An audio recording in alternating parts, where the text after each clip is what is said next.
In this video, we're going to take a look at the many ways of representing statistics using graphics.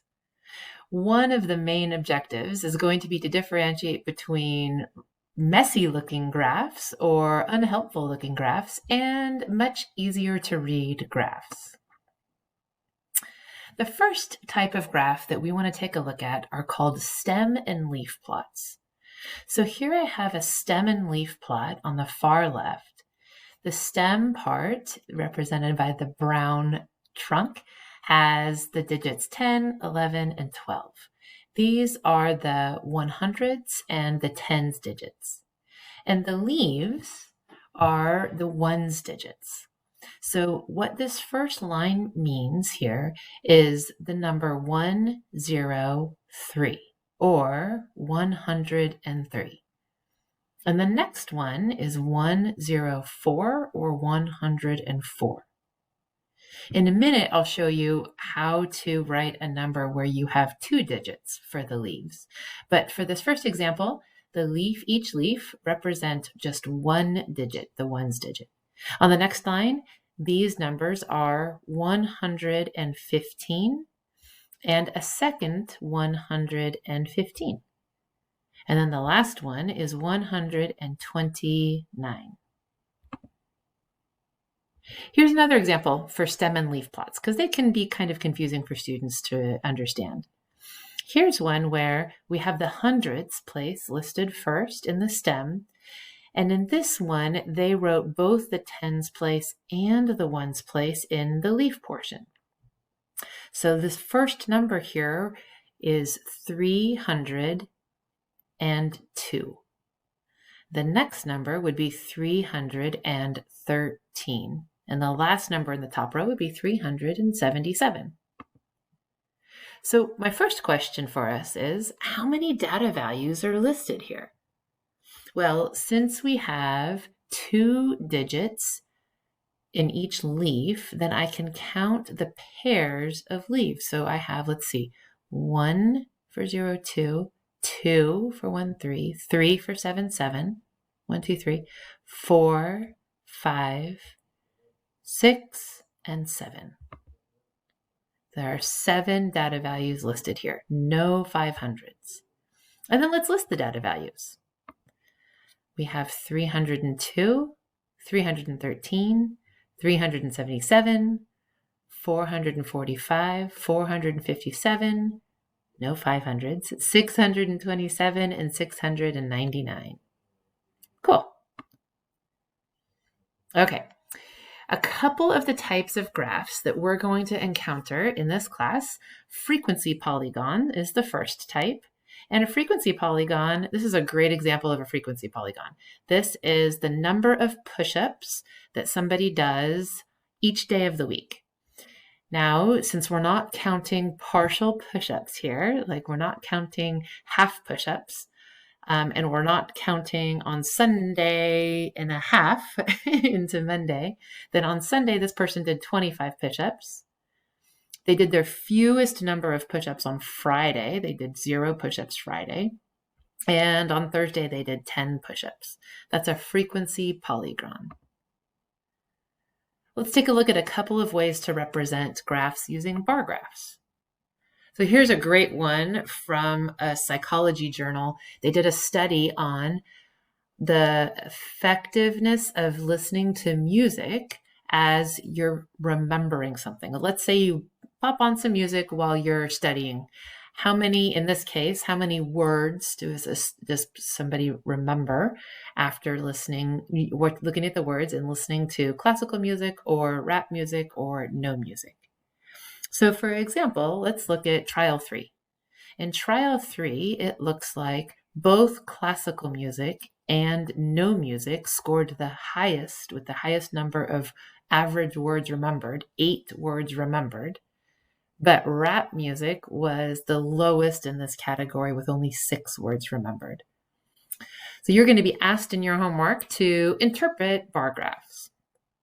Let's look at another way of representing a bar graph. This one's kind of neat too. This is the favorite toppings on a pizza And on the y-axis here, we have the number of students who voted that way. So what's important about this stacked column bar graph is that bacon, for example, in purple here, is just listed always at the top. So bacon has 2, I'm going to estimate, people that loved bacon the most. So bacon looks like it was the most in each category, whereas barbecue looked like it was the smallest in each category. Pepperoni, let's say in 2005, goes all the way up to here. So going over, I'm going to estimate pepperoni had 18 students that voted for pepperoni. So in a stacked column, you're looking at each time interval and you just go up and go over for the appropriate color. Okay, let's look at a different one. We're going to be looking at histograms a lot in this class, and you don't have a lot of questions in your homework that are asking you the difference between a bar chart and a histogram, but just for the sake of completeness, I do want you to know they are slightly different. In a bar chart, along the x-axis, like in this first example, you can just have categories. In this case, we have different countries: China, US, France, UK, and India. And the y-axis will always be values, data values. In a bar chart, you're going to have gaps between each of those columns or each of those bars. In a histogram, the person drawing the histogram or the bar chart likes to tell you that it's a histogram because they will have no gaps represented visually in their graph. And for a histogram, the x-axis is only ranges of numbers. It's never categories. So I just wanted to point that out just in case you get confused later on. Okay, dot plots.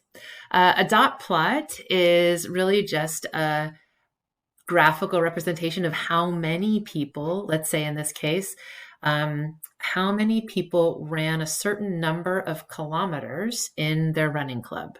So for example, the number of people in the running club that ran 10 kilometers is 1, 2, 3, 4, 5, 6, 7, 8 people ran 10 kilometers in the running club. Although, let's see, how many people ran 12 kilometers? 2 people ran 12 kilometers. So that's how you would interpret a dot plot. Pie chart. I think you guys are all really familiar with pie charts. The biggest chunk, each chunk should represent a percentage of the whole.